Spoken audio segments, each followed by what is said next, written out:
now. So we are live in 3, 2, 1.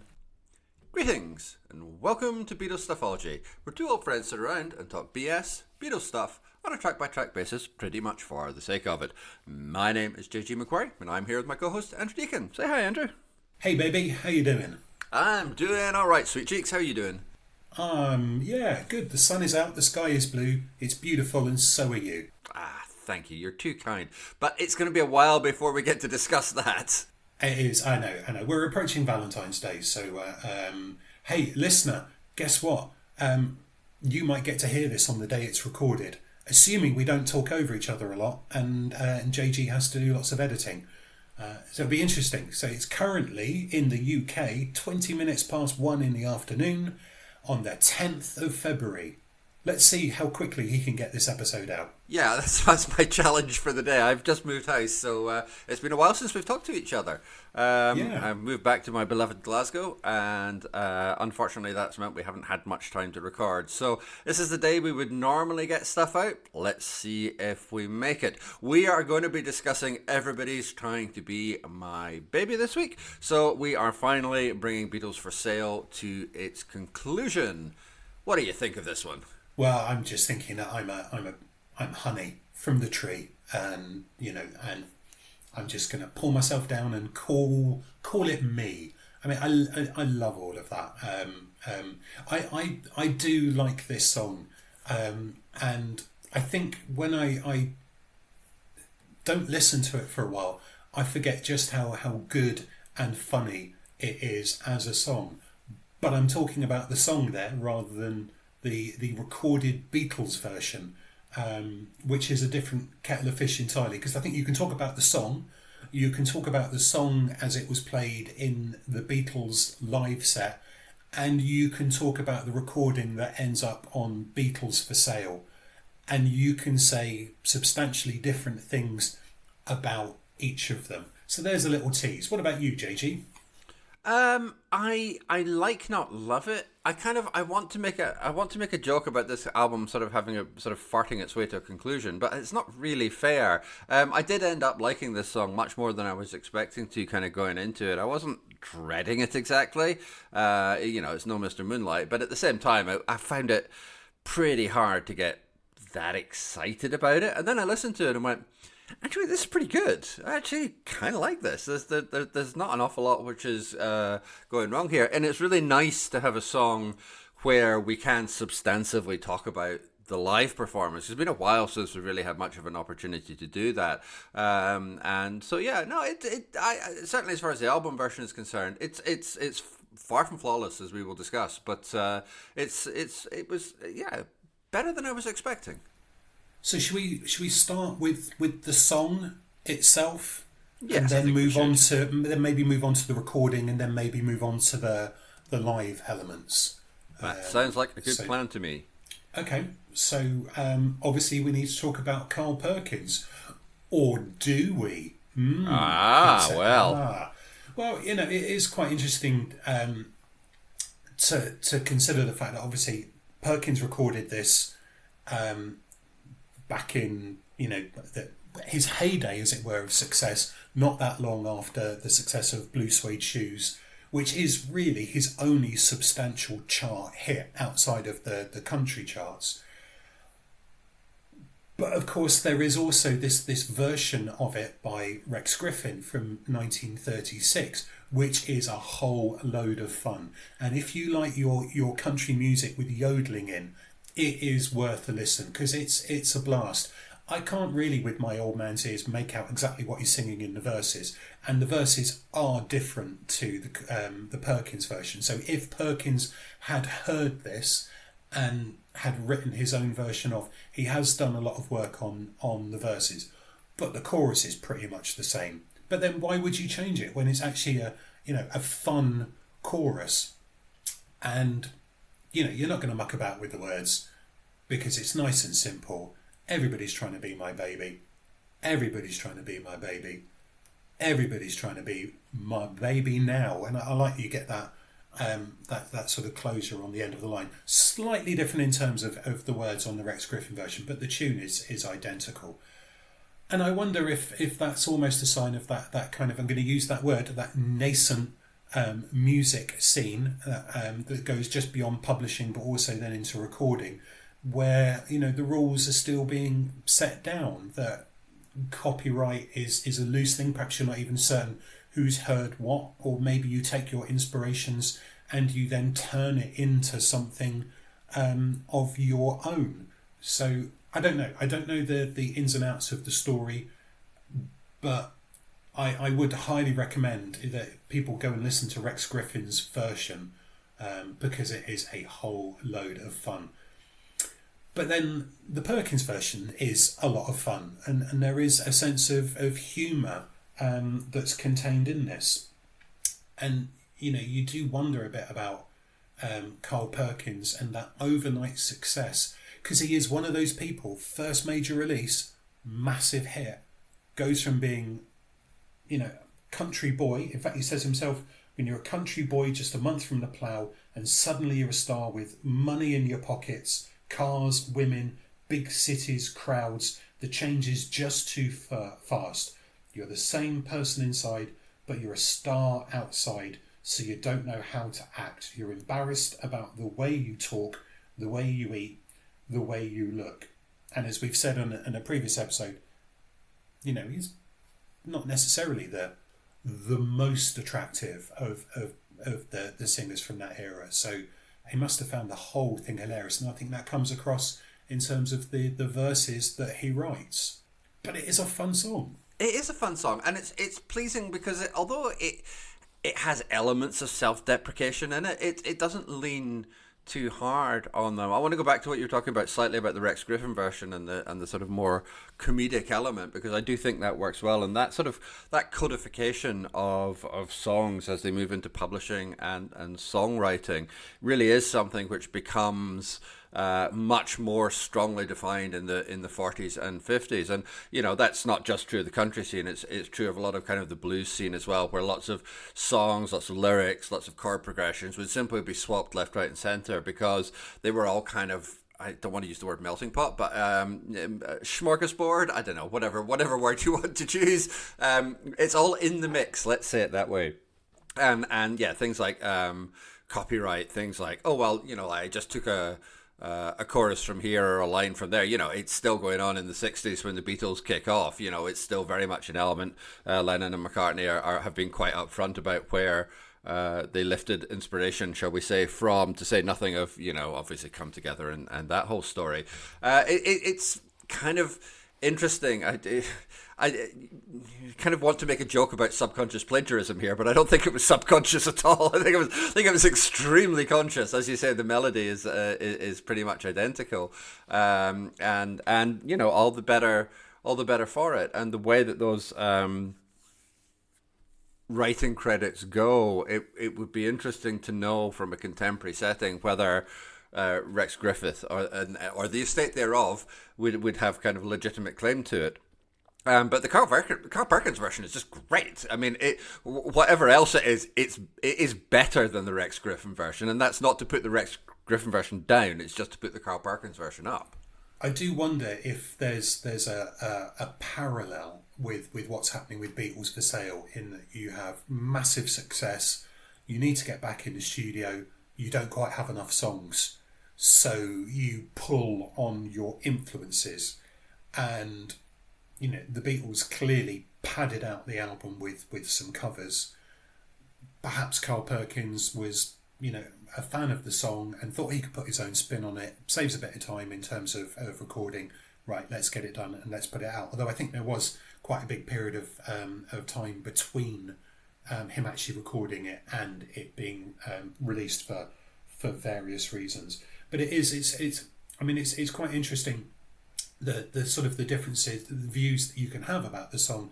But I like what in his book Bob Stanley's comment about it, when he says it's a beautifully self-deprecating thing, and I think that's right, because the honey, fabulous.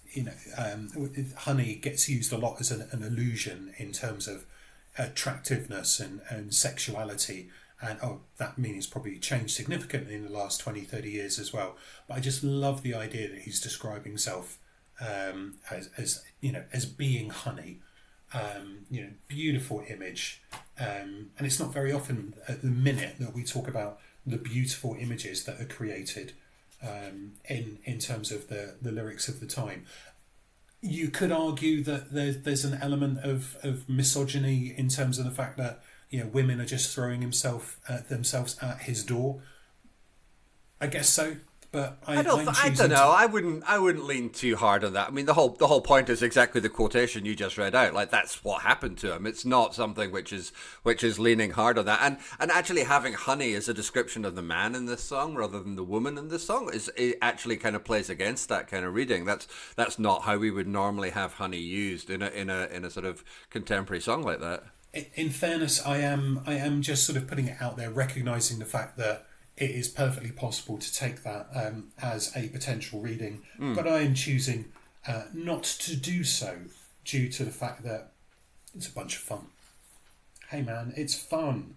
Let's have fun. Can't argue with this. There's also a really nice looseness about the Carl Perkins version as well. Yeah. It feels kind of I don't know, it feels like a comfy big coat, It's got this nice looseness to it that doesn't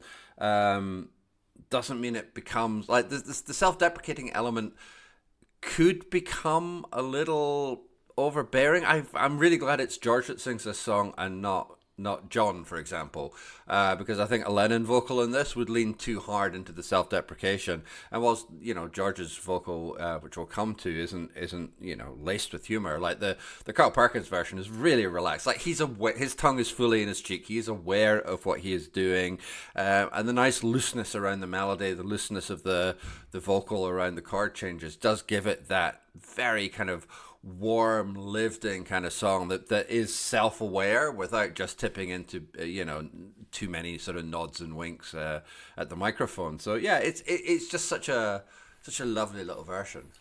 And I mean, let's be clear as well. I mean, I know I'm talking about Perkins having had a big hit first off and then lessen his impact. He is a big deal, and he is someone that we know that both George Harrison and Paul McCartney in particular revered, partly because of their later associations with him.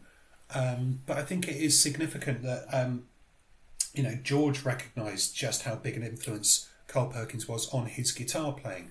But then you look at the wider cultural impact as well, and talk about his big hit being Blue Suede Shoes. Well, there was some other guy at the time who had a massive hit with that as well. Yeah, you tossed that reference away very easily. I know, so we ought to be aware of that. And then when Elvis needed a bit of sort of fun and relaxation and just bowled up after his son recording studio days, bowled up to the studio and wanted to have some fun, he bowled up to a studio where Carl Perkins, Jerry Lewis and Johnny Cash were just happened to be together. And those recordings are available under the moniker of the $1 Million Quartet. Now, I'm not going to suggest for a moment that that it's a major piece of work. I mean, it's certainly Elvis having fun, and having listened to a reasonable chunk of it, it's like there are bits of songs, but it sounds you were talking about with Everybody's Trying to Be My Baby. It's loose, and the sound of people enjoying each other's company in the studio, playing bits of songs and having a go at things and just having a really, really good time in a way that Elvis is not really having that much more, and certainly then after his army days in terms of the recording output, you wonder how much he really liked singing songs like Wooden Heart. But that's for another podcast to delve into. Anyway, but then also Perkins, his influence carried on, because then in 1977, after Elvis's death, you then get the remaining members of the quartet together then with Roy Orbison singing a tribute to Elvis. This train is bound for glory. This train. Anyway, it's fabulous. It's one of those kind of gospel type songs that the four of them are just awesome in terms of their voice, but just awful in terms of their clothes and hair. And if you watch it as well, they come together on the stage in a way that seems it's in keeping with an episode of Morecambe and Wise. There's a reference for our majority American audience to look up, and you sort of imagine that Morecambe and Wise, the comedians Morecambe and Wise, are going to come out from behind the curtains and then start to perhaps interact with them and play around in a way that is they don't do, because there's a seriousness to what they're doing, an earnestness to what they're doing that those Morecambe and Wise episodes in the 70s really kind of undercut in a way that still is amazing in terms of British comedy culture. But then they come back for more. 82, you have the wonderfully titled Survivors, Perkins, Lewis and Cash touring together as well. And then you get the Orbison back in 86 with the Class of 55, in which they have some really good songs, but some really terrible 80s production values. You just sort of feel that what you wanted was, and we'll mention him perhaps a little bit later again, someone of the sympathy of Rick Rubin to come in and to strip them down and record them properly, not add in these kind of 80s horns and keyboards and effects, and it's just, I love early 80s music, but I think around about the mid 80s is when production gets far too professional and slick, and that's a little bit like what this feels like. But there's a reason why they keep coming back together, and it wouldn't entirely be because of career successes. I mean, it might be that they're in a Haircuts Anonymous type situation, and perhaps they come back together to say, hi, my name's Roy and I have really, really terrible hair, and that maybe they're a support group in that sense, which would be quite nice to think as well, because their record sales are not great. No, although Johnny Cash had a very successful album in 76 and then kind of lingered in maybe the 20s and the 30s of the American charts, the album charts, for a while, for a few records after that, perhaps better on the country ones, but great voices, awful clothes and hair. It's just it's a joy to watch, but it's also reminds me of watching Doctor Who as a child, that cliche about watching it through your fingertips. You think, I'll just listen instead. Much more fun that way. Well, the costumes are always better on the radio, right? Absolutely. Yeah. Absolutely. I mean, the whole thing with Roy Orbison is interesting as well, because, of course, the whole idea that he was involved in something like the Travelling Wilburys almost seemed laughable. And yet, he was career-wise nothing. That he was literally just on the path to redemption when he died, and that was, 1988? So... yeah, absolutely. It's funny to think of these people in that kind of context, but they weren't selling records, they weren't having the big hits. And when it comes to somebody like Carl Perkins, like the names, the four names that you reeled off there, in public consciousness, I would suspect that Carl Perkins is very, very much the least of them, and yet that influence ranges so far. And it's an influence which, obviously we're going to talk about it in the context of the Beatles and the way that it profoundly affected and influenced them. But that influence, that's not even 100th or 1,000th of the influence that his music has had. Incidentally, I have to say I'm extremely disappointed about something, because I had my pen hovering over the Beatles Stuffology bingo card, and I was certain you were going to do a tug of war reference, but you didn't. So I'm just coming to it. Okay. Oh no, I've got off too soon. No, but just a reminder, of course, I mentioned the Survivors in '82. That's circa. That's circa tug of war, and You Got to Get It, which is a great song. A fun little ditty that sounds a lot like the fun little ditties that Carl Perkins is coming out with on things like Everybody's Trying to Be My Baby. There are similarities. Say, yeah, no, I wouldn't overlook that. No. That's far too important a thing to mention. Thank you for getting it in. That saves me trying to to crowbar that in. Yeah, and My pleasure. no, it's fine. That's all right. That's okay. The combination is of course quite interesting because they are all slightly different. Jerry Lee Lewis, more that kind of rock and roll. Johnny Cash, the country element. There's a rockabilly country kind of thing about Carl Perkins, and it does work. I wasn't really very aware of Johnny Cash growing up. I think maybe one or two songs. Was A Boy Named Sue his? I think. Yeah, But it was yeah, more yeah, that. yeah. It was that kind of thing. And obviously, everyone made a joke about Ring of Fire when you went out for a curry. Oh, okay, maybe that one's lost on a lot of our audience, but never mind. But I was conscious of obviously Perkins through having bought Tucker 4. that album as a youngster. But I do remember Jerry Lee Lewis turning up on chat shows in the UK, possibly around the time that Great Balls of Fire came out with Dennis Quaid, but I think a little bit earlier. I think he did try and come over and have some shows.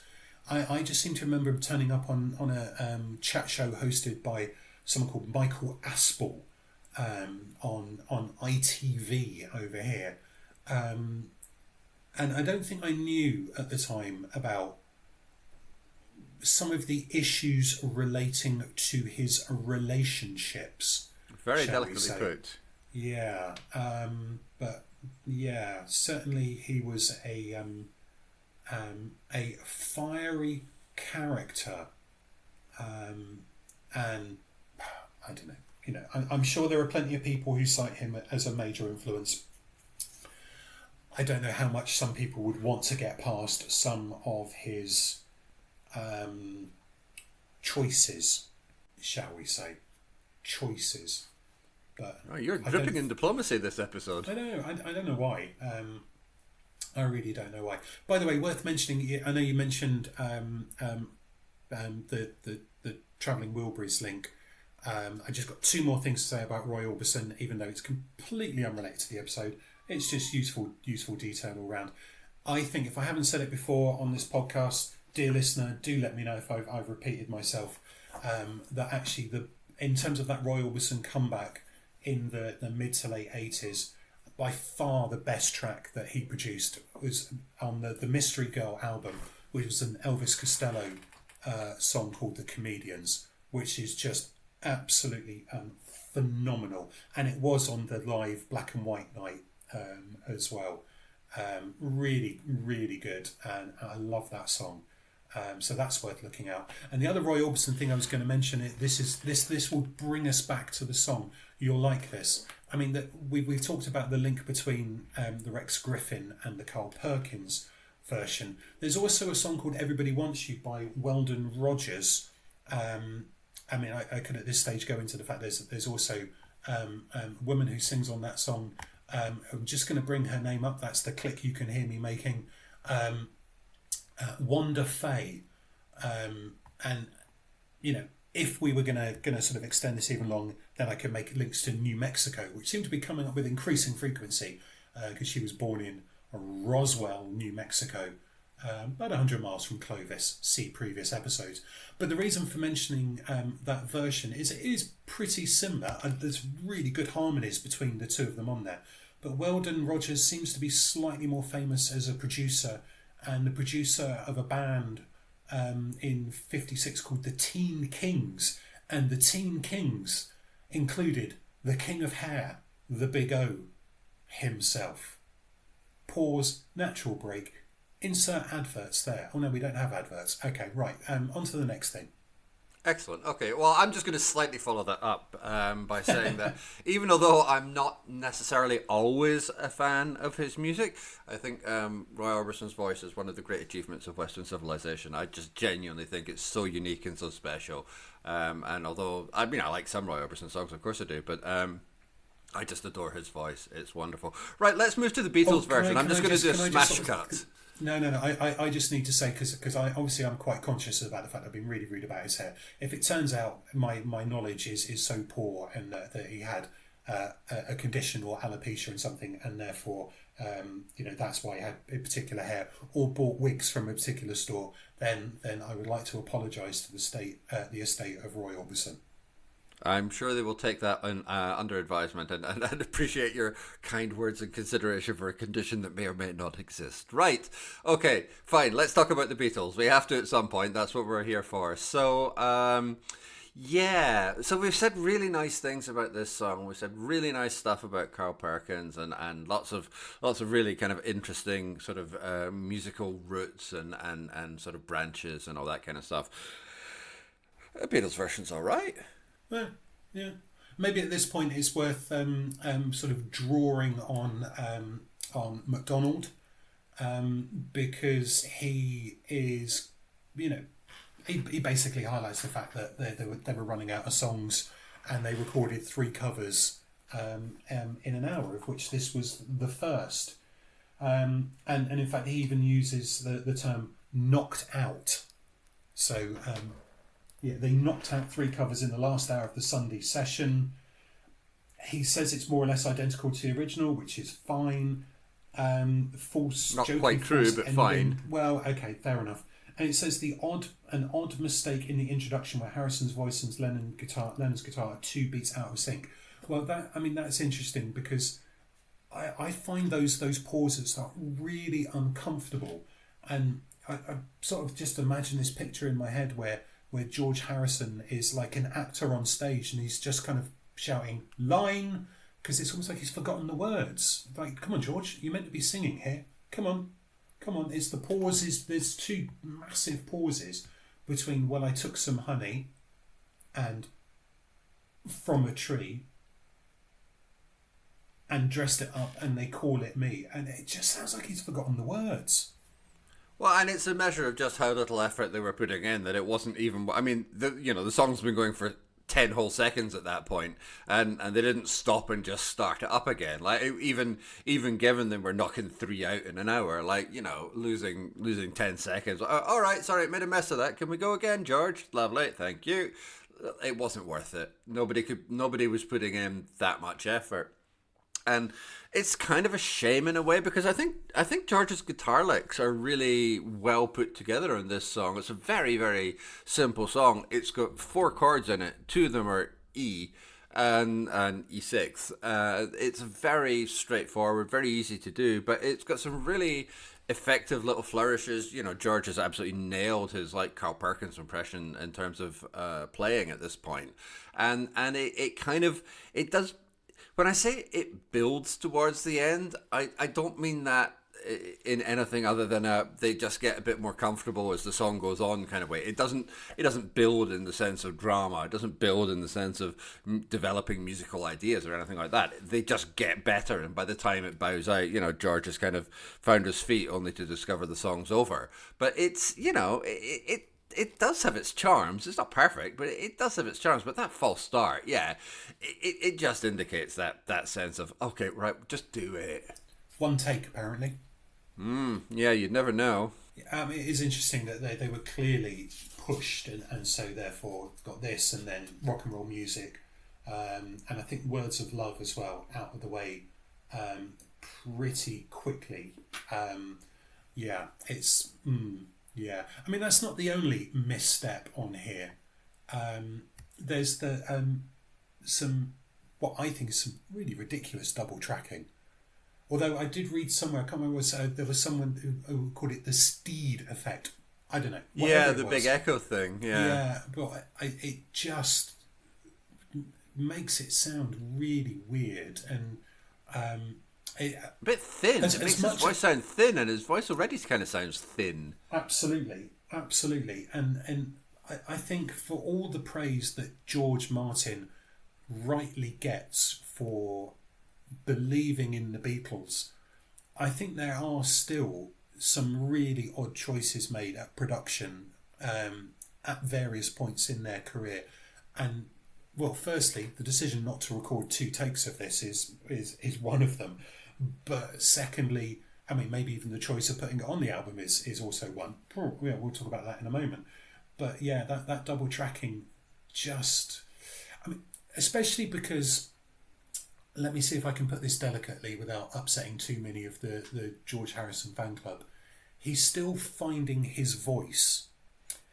He's not a great singer at this point. So to have two of him singing on this is effectively doubling doubling the nasalisms at this point. And, he's perfectly fine. It's, give him his spot. But if I was to rate the quality of the singers at this point in the Beatles' career, I mean, he's going to be third, but he's going to be a distant third at this point. And, I'm sorry if that upsets all of... I mean, I'm not sorry. Come at us. Come at me, George Harrison fans. I don't mind. He is much better at singing this song in 1985 in that Carl Perkins and Friends version. He is really good on that. I mean, it doesn't really have the wit still, but then personally, I don't think George Harrison and wit in terms of singing and songs is hugely effective. Again, oh no, I'm not even going to bother trying that. Just like with this, he sounds uncomfortable with it at various points until you get to the last chorus when he really goes for it and he sounds strong, which ironically is something that happens without getting too far ahead on some of the live versions you can hear as well. He really sounds like he's hit his stride, or maybe he just knows that the song's nearly over and phew, thank God for that, we've got through it. But it just sounds... Yeah, it is odd.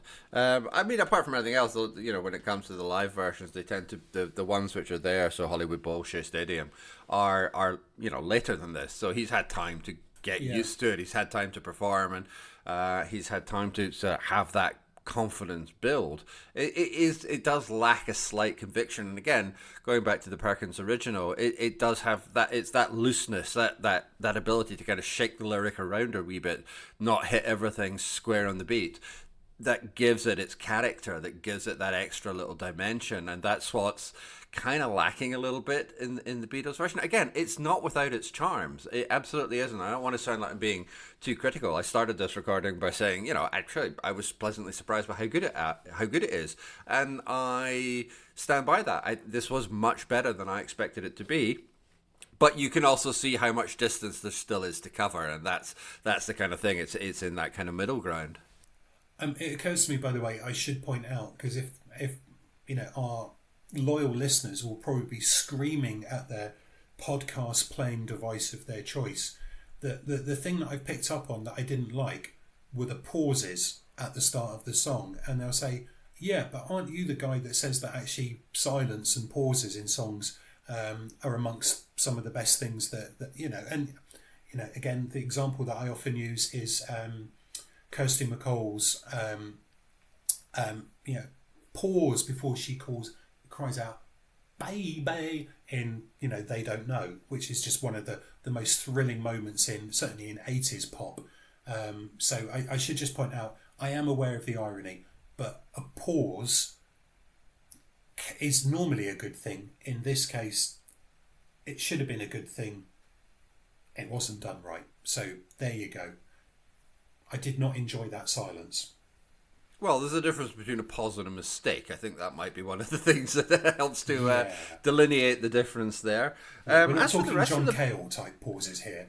So. No, exactly. As for the rest of the band, it's another one of those cases where just the lack of attention to detail kind of rings through it. Like McCartney's got an interesting bass line going on here. It's a walking bass line, but it's really nice. It's fluid. It's well put together, and it's also practically inaudible.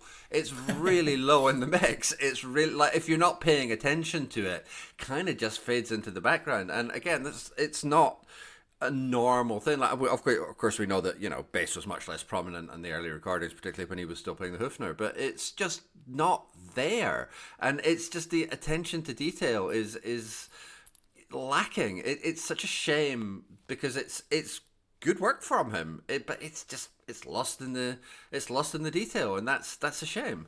What was he playing? A Hoofner. A Hoofner. That Is is the this correct because you've lived in the Netherlands? You've checked the pronunciation. That is the correct pronunciation of the make of that guitar. The Okay. umlaut over the O makes it not no, Hofner, it's but fine. Hofner. That's fine. Actually, I was watching a YouTube video about it, and that got picked up. I said, well, yeah, I probably should just pronounce it correctly. You know, it's not a massive issue to do that. So yeah, I'm going to stick with Hofner for the time being because I feel like I'm being tricked here. So no, fair enough. Straight up, Governor. You've educated us all, which, let's face it, is probably the first thing that has educated us on this podcast so far. Hey. Happy to add to our sum total of knowledge. Oh, and I am also prepared to say that I will support your point about McCartney's bass line fading into the background because I didn't notice it. Okay, well there we go. That's clear enough then. Refer back to earlier comments about George Martin. Yeah. There you go. Yeah, well, also this being the last song on the album, which we'll discuss more next week when we are doing the whole album pass. But, like, this is a weird song to tail off the album. A lame finale, MacDonald calls it. Yeah. Lame feels too strong, but yeah, also the sentiment is probably correct. Like I know we've talked before about the strength of album closers, but this is why I said at the start, you know, I kind of want to make a joke about it being a sort of bit of a wet fart of an ending to the album. It's not that, but it's not great. Like this album sequencing is, it needs a bit of work, I gotta say. Yeah, I would say that's absolutely fair. But I'll keep my powder dry on that until we actually have our full album discussion. Yeah, okay, fair enough. In which case, I'll hang fire on that. I'll just hang fire on that. Good, right. Live versions? Or have you got anything more to say about the studio version? Nah, that's be good for the studio version, I think. Okay. You wanted to say something about the live... I mean, we've kind of already hinted at some bits about the live version. I think it's interesting that it was played at the Hollywood Bowl, but it only comes out on the reissue of the CD reissue release. Yeah, probably just release. Possibly, I think it might have been around the time of the Ron Howard movie. You know, remember with the title of the song as the film title that they didn't play live, and it's about them playing live. Hey Ron, hey Ron. Yeah, but they're better, aren't they? Oh god, yeah, they absolutely are better. There's three main live versions. So there's the Hollywood Bowl, there's the Shea Stadium one, which is the one which is on Anthology, and then there's live at the BBC. They're all just better. They're confident. George has clearly hit his stride. The timings are working properly. It all just kind of hangs together. The Hollywood Bowl recording isn't great. In terms of its audio quality, but the actual playing is again, like the bass is virtually inaudible, and you know, those recordings, they need the Peter Jackson treatment, let's be honest, but for what we've got, it's terrific. I think the Shea Stadium one is slightly better, and the BBC one better still, but they're all great. They've all got like a sense of energy and pace, and that's kind of replacing like the humor and looseness of the Carl Perkins version, but it's an adequate replacement, and that's kind of what's missing in the studio version a wee bit. The live versions have found a way of giving George an energy that enlivens the song, I suppose, whereas the studio version doesn't really have the energy of the live version, and it doesn't really have the looseness and fun of the Perkins original. And so, yeah, no, the live versions are pretty much better in every respect.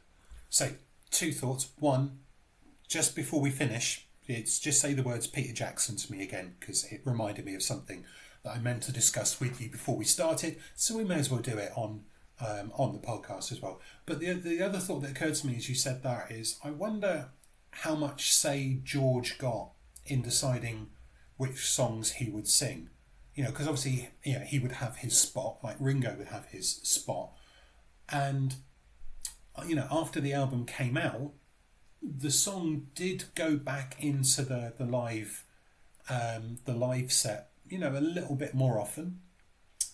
And I wonder if that was a choice by George, or whether it was a group decision.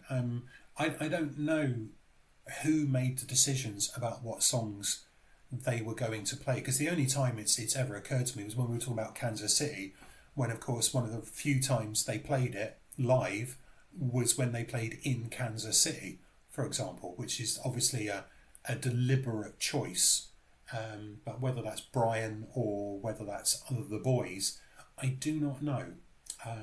So, hey, I would say that's something that we could look into, but unless you know, we'll probably forget. Yeah, well, no, I don't know. We'll definitely forget. Okay, fair enough. But Okay, yeah, worth thinking about. Maybe he did like the song so much that he wanted to keep it in, over perhaps one or two of his own compositions at this point. But there you go. Yeah. That's one there for you, dear listener, to put us right on. Please. We'll look forward to that. Two words for you. Peter Jackson. Yeah. Okay. I was going to mention this to you because I nearly had a metaphorical heart attack the other day when hearing about the Grammys. I'm not. I mean, awards don't really interest me, but I did hear a snippet. And it turns out, did you know the Beatles won a Grammy this week? Yeah. For I'm Only Sleeping. No, see, you spoilt it there because sorry. Because they won it for best music video, and I thought, oh, screw me, not that Peter Jackson piece of crap for Now and Then. I genuinely thought that the Grammys had undermined whatever credibility that they may or may not have had by giving it to Peter Jackson for that dirgy video to accompany Now and Then. Imagine my relief and surprise when I found out it was something a little bit more classy than that. So yeah, take that, Peter Jackson. Okay, well, you've certainly put him in his place, and also, yeah, the video for Now and Then is a complete piece of shit. Right, good, we've cleared that. I was trying to do it without swearing, but you just swear. You just had to I would say lower the tone, but there you go. Apparently, the only thing I can find about Roy Orbison, apparently his hair was virtually white and straw blonde. He dyed his hair when he was still young, but apparently he was self-conscious about his appearance. But there's nothing I can find that suggests it was anything other than a choice. In which case, terrible choice. Anyway, so if you want to comment on any of those issues, apparently you can really get a hold of us. You can really get a hold of us, and thank you. I do love a good link. You can contact us by email. We are BeatlesStuffology@gmail.com. We're on whatever is left of Twitter @Beatles_ology, and we're BeatlesStuffology on Instagram. You can find my blog at www.jgmcquarrie.scot, and please also check out my other podcast, which is Talking Trek to You, where a noob and an expert go through the original Star Trek series episode by episode. I am allegedly the expert, but, maybe. Anyway, please like, rate, and review us on whatever podcatcher you're using so that other people can find the show. It would be really nice. We do like to get reviews if anybody would like to leave them, and it's nice to be able to spread the love and spread the word. So if you have the opportunity to do so, please do. Before we sign off, we still have to score this song, though. So what would you like to give it, Andrew? 6. 6? Yeah. So this is my favourite part of the episode. So I'm going to savour it by just telling you it and not justifying it and just saying 6. Fine. All right. Which probably actually makes it the my best rated, highest rated George Harrison song so far. Yeah, there we go. Okay, lovely. Right, we will leave the episode there. As alluded to earlier, next episode we are going to be discussing the entirety of the album. So, no one song and the whole package as it stands. As always, we hope you're going to join us for it. But until then, keep listening.